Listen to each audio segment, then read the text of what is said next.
Well, I think if the last 2 weeks have shown anything, it is that predicting in Iran is an extremely hazardous business.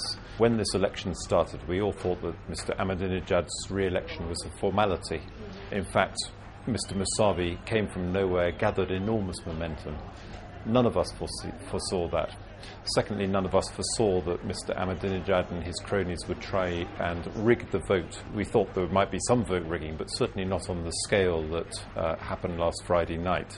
Where do we go from here? That's anyone's guess. On the surface, it looks as if the regime is having second thoughts. The Supreme Leader has asked the Guardian Council to review the election results.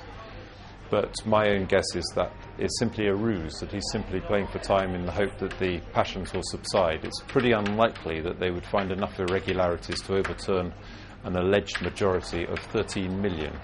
If the security forces don't literally open fire and start killing the protesters in large numbers, then it's anyone's guess. This could even bring down the present regime.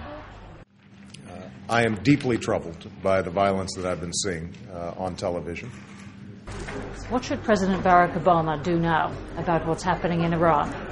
Well, for the first couple of days, he's going to do exactly what the rest of the world is going to do, and just watch and see who comes out on top.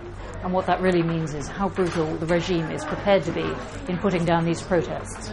But let's assume the election results stand and that the regime gets on top of these protests, as it seems determined to do. Obama then has a very difficult decision about how to present the diplomacy to an unchanged regime, even if it is deeply rattled by these protests.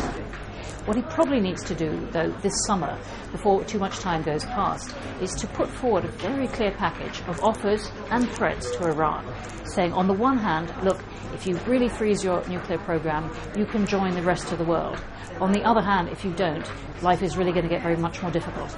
He may not be able to change Ahmadinejad's mind, but he should be able to put him in a very difficult position where the president looks embarrassed in front of Iranians for making Iran even more isolated than it already is.